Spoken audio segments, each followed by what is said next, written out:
Hey guys, it's Tara. Welcome back to another episode of Bacon. Today we're going to be making some really fudgy brownies that are actually gluten-free, and we're going to be using graham flour instead of regular flour because that's super hard to find right now. So let's get cracking.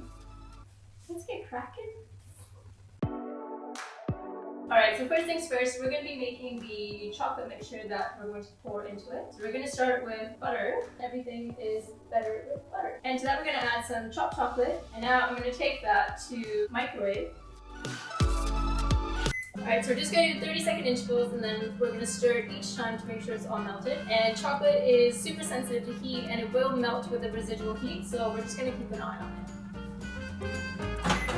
Alright, so the first bit, butter started to melt. We're going to go in for another 30 seconds.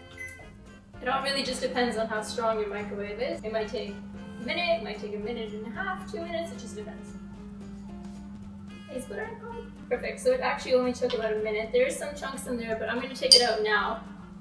Okay, so we're going to bring that in and give it a nice stir to completely incorporate all of it. You can see it has started to really melt, which is nice. Oh, it's so glossy. Shine. Oh, yum. Oh my goodness. Now while that chocolate is cooling just slightly, we are going to make the brownie mix basically. And for that we're going to use eggs and sugar, and we're going to cream the two together so they're really nice, light and fluffy. We're going to start with 3 eggs, granulated sugar and brown sugar. And the brown sugar is going to add that really nice molassesy flavor as well as a little bit of a chewy texture that we want in a nice fudgy brownie. Okay, so I whipped that for a minute or so. It's a little bit thicker. So now what we're going to do is we're going to add that chocolate mixture back in, as well as a little bit of flavor. And we're going to whisk that together.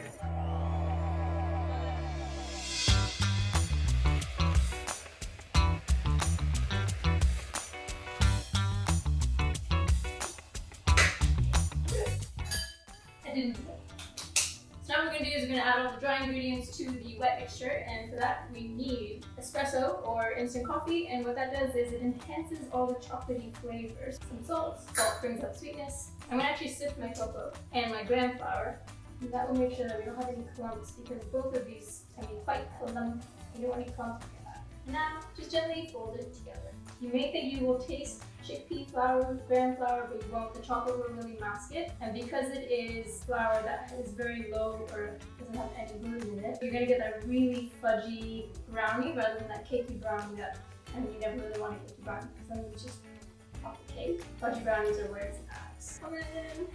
Brownie mix is all done. I'm happy with it. It's delicious. Alright, so I've got the baking tin, which I've just buttered and put a sheet of parchment paper so that they come out a lot easier. So I'm using a 9x9 square tin. Ideally, I'd like you guys to use a 8x8 tin, and then just spread it to the edges, and that's it. And then we're going to take it away to bake.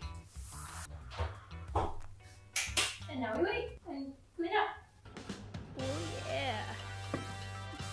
Alright, so the brownies are done. They have been cooling for about 30 minutes now, and they are just perfect. So now I'm going to cut it. I'm going to cut it straight down the middle, and then those two halves in half, and then the same all the other way. So I love these because they have the crispy edges, and then the really gooey centers, so perfectly delicious to me. So if you did make these in an 8x8 pan, obviously they would be much thicker than this. I don't mind them this thin. I just like a little bit of brownie anyways, so these are Alright guys, here we have it. We've got the fudgy gluten-free brownies, really delicious and moist and just so chocolatey. Because it's really hot here in the UK, surprisingly, I'm actually going to treat myself to a little brownie sundae. So I've got some ice cream here, and I had a couple of brownies that I accidentally broke when I was lifting them up. So I just cubed some up, I'm going to top it on some ice cream, and give myself a little sundae treat. Ice cream sundae.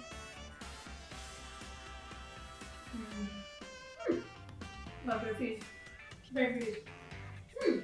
Guys, these are so good. Thank you so much again for tuning in to another episode of Bake In. Can't wait to see you guys again next week with what we make, and stay tuned. Here.